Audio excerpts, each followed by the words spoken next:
Good afternoon, sir. My name is Cadet Polis, and today I'll be briefing paragraph 1 of the operations order for Operation Bobcat Lightning. So, starting off with the task organization, I'm in charge of 1st Squad, 1st Platoon, Charlie Company from 1/5 Infantry, and I was tasked with destroying Objective Phantom within AO Ronin, which will be displayed later on the AO overlay for our platoon. This is for denying enemy influence on the battalion area. As you can see by our composition, 1st Squad is comprised of a Alpha and Bravo team along with an attached gun team, which I have dedicated as the main effort. It's a decisive operation to destroy the mortar team in vicinity of Objective Phantom in order to destroy Objective Phantom, which is what I was tasked with by my platoon leader. Supporting efforts 1 and 2 are the shaping operations for Bravo and Alpha team, which will be outlined later in our discussion of enemy sit temp and an overview of how our operation is going to go. So, orienting to our terrain, area of interest, and our area of operation, our company's boundaries are AO Ronin, bounded by the river here, the Bainan River on the west. The east is the Coastal Mountain Range, and then south and northern regions within this area here in the middle. AO No Slack and AO Emerok are for our adjacent companies, Alpha and Bravo, and those are part of the area of interest. However, we'll be conducting all operations in our area of operations. A quick overview, some of the assets nearby. There's a platoon of Z-10K attack helicopters at the Taitung Air Base, not displayed on the map, with a reaction time of about 30 minutes. They'll be triggered at the ID of key battalion or higher enablers. There's a battery of PL-66 152mm howitzers with multiple points of operation in vicinity of Taitung. These will be triggered by the ID of infantry elements in the greater than the squad size formation, with a reaction time of 10 minutes. There's a PP-87 mortar at OBJ Phantom directed here, which is directly what our squad is going to deal with. Coordinates Uniform Foxtrot 11973184. This mortar is firing in support of the North Torbian defenders along OBJ Bobcat with a quick reaction of 5 minutes and consistent daily firing patterns. There's also a motorized reinforcement platoon nearby, platoon minus of PGZ-04 Alphas, and a platoon of HQ-16s for air defense.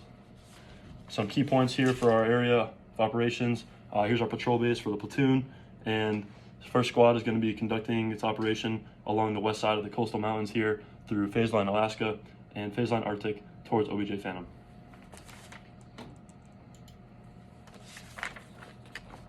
Getting into more of the details on the terrain here. This is the graphics terrain area overlay for the area of operations.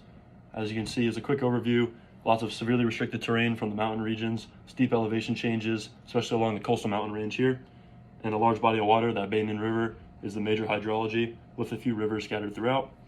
I'd like to direct you to our patrol base, starting with our friendly side here, with that has 3 avenues of approach, directing out from the patrol base to the corresponding objectives for each of the squads within our platoon. As you can see, there's a few key terrains along the enemy side. Key terrain 1 being the most important, the bridge crossing the Bainan River from AO No Slack, which is again our area of interest. Enemies are going to use this most likely because of its access to high-speed avenues of approach throughout the area of operations. You can see another key terrain here, connection to these high-speed avenues of approach, closer to OBJ Phantom, which is more directly what we'll be dealing with.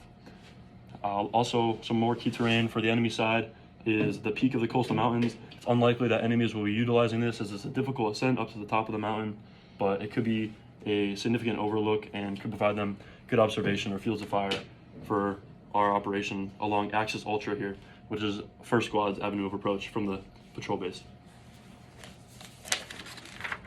Some more specifics of the terrain. So obstacles is definitely the elevation changes in the mountain range. Our movement, 1st Squad movement to the Objective Phantom here needs to be directed west of this coastal mountain range, so we're not climbing territory too steeply, and it needs to remain effective as well, expedient. We need to utilize the cover and the vegetation we're given throughout this terrain while not getting too far into the mountains. Controlling this axis, this avenue of approach is going to be crucial for our mission. Enemies do have a lot more roads and trails for avenues of approach, so we must use the high ground when engaging enemies. Like I said earlier, utilizing the elevation gain that we get through the coastal mountain as we approach our objective along Axis Ultra. Key Terrain 4 is a key part that our squad is able to directly influence and control. It's another access point to this connection of high-speed avenues of approach. There's a main road connecting through our area of operations here. I think for observation and fields of fire, that remaining along the high ground is going to be crucial. Maintaining that advantage. There is some heavy vegetation, which I'll cover later. However, the elevation gain over the lower, more urban sides of the area of operations on the enemy side will allow us to have those better observation and fields of fire. Cover and concealment is going to be difficult. Enemies do have the advantage with more urban buildings and collections of organized cover. However, we do have dense vegetation for some concealment throughout our operation. For the weather, it's generally going to be high precipitation chances, warm weather with high cloud coverage, leading to low illumination. So while this does seem like it would be a problem, I believe that for visibility, wind, precipitation, all these cloud cover factors, it will benefit us. Poor visibility will limit the enemy's ability to deduce our friendly force capabilities, which is one of their primary objectives, as they're unsure of our disposition. So utilizing the low visibility will allow us to remain undetected and allow enemy forces it would make it harder for them to detect how many forces are acting on them. Some light data as well. Sunrise and sunset are around 5:30 and 18:15 respectively. So utilizing these times to operate outside of the traditional daylight periods might allow us to remain undetected. Getting into the enemy analysis here, this is the composition for 2 levels up, what our company faces. We're going to be facing an enemy motorized infantry platoon, over 90% strength, made up of 3 infantry squads, along with a recon squad setting up a screen, and a mortar team performing the daily mortar and firing positions, like I mentioned at OBJ Phantom. Here's an overview of our situation here for the company. Not shown are the boundaries of AO Ronin. However, you can see that we have the infantry platoon, the screen squad, the recon squad setting up a screen, and the mortar team conducting its operations, working to disrupt friendly forces along this coastal mountain range here. Also a few air defense artillery units and another infantry platoon set in AO No Slack. More detailed breakdown of these enemies is our platoon analysis. Not on this slide here, because our platoon actually faces the same threats that our company would, as first platoon is the only combat effective platoon as of now. Second and third are working to reestablish communications with headquarters and reconsolidate their forces. So our platoon, 1 level up, enemy composition is actually the same as our 2nd level up. As you can see, it's the same platoon, same recon squad, and same mortar team. However, this is where the more detailed analysis comes in, more so dealing with AO Ronin and our direct objectives. So as you can see, there's a infantry squad for each of the objectives for the corresponding squads. First squad will be dealing with Axis Ultra here, coming along through the screen that the recon squad sets up and working to destroy this mortar team down at the bottom of the map. There is an infantry squad in vicinity of OBJ Phantom, which I'll cover in my squad's breakdown of the enemies now. So I believe that we'll be facing the rightmost or easternmost team that comprises this recon squad, as they're setting up a screen from northwest to southeast. And since we're traveling along the mountain range here, it will be very likely that we run into at least one of the teams. I believe that these other teams will be more dispersed, and we shouldn't have a problem dealing with them as they're spread out over several kilometers. We have max effective ranges here of their weapon systems, a light machine gun, and their semi-automatic sniper rifle, organic to their composition as a recon squad. As you see, as we get closer to OBJ Phantom with the mortar team, there's going to be that adjacent infantry squad along with that mortar team, max effective range displayed here. So its influence over the entire area of operations is going to be very critical for us to take care of as we conduct this operation.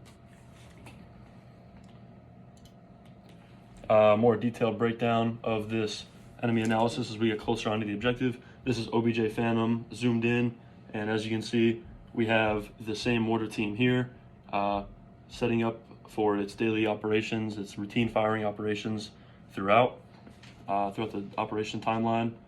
Same effective maximum engagement lines of the weapon systems for that team and those systems. And here's the adjacent infantry squad broken down in the urban region west of OBJ Phantom.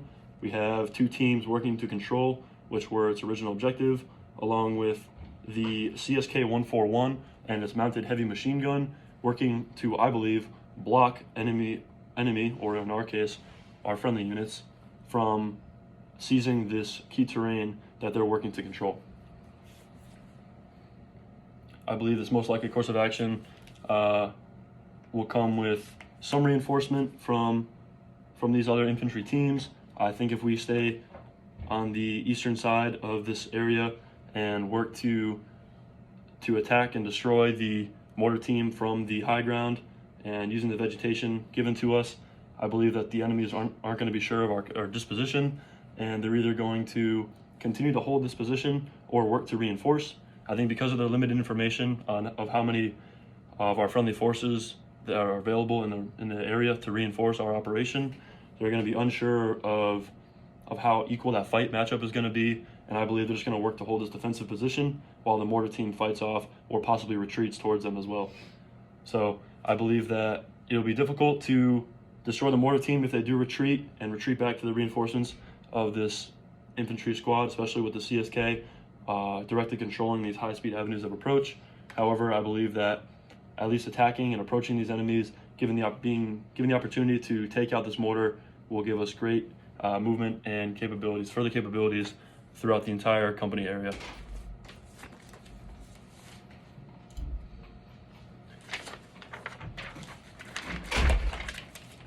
Quickly, I also wanted to mention some of the warfighting functions and the enemy capabilities through their intelligence, movement, and maneuver, and so on. So I believe the lack of intelligence, like I mentioned, is a weakness for them.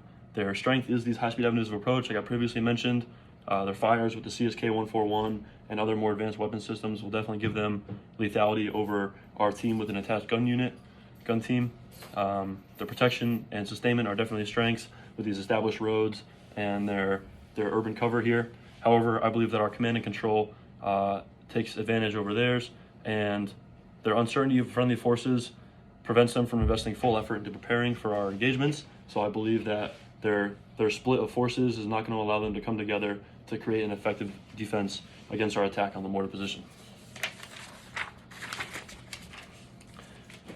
I quickly could talk about the most dangerous course of action as well, how if these units were to engage with friendly forces, first squad, as we seek to destroy the mortar team, we'd be heavily outmatched by three infantry teams on top of the already existing mortar team that we're working to deal with. So most dangerous course of action would definitely be the enemy forces seeking to fully protect and allow the mortar team to retreat back to them and create an effective firing line on us as we attack from the northeast.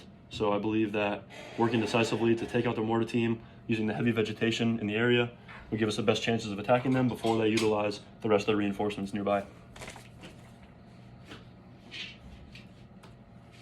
Here's a concept sketch given to us by the platoon leader. As you can see that by the double arrows, that first squad's operation is the main effort here, seeking to destroy OBJ Phantom. As you can see, there's also other squad operations here acting on OBJ Ghost and Reaper. However, those are simply supporting efforts in hopes that we are able to destroy OBJ Phantom and eliminate the mortar threat to open up the rest of the platoon area.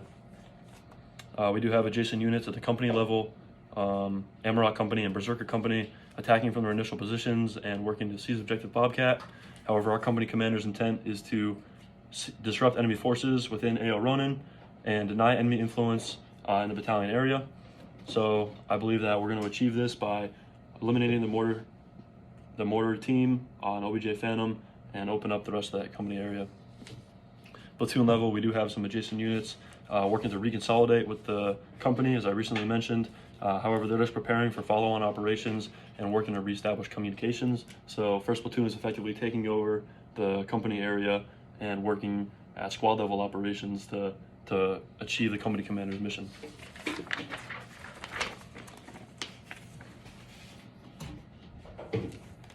Penny, any questions? This concludes my brief. Thank you.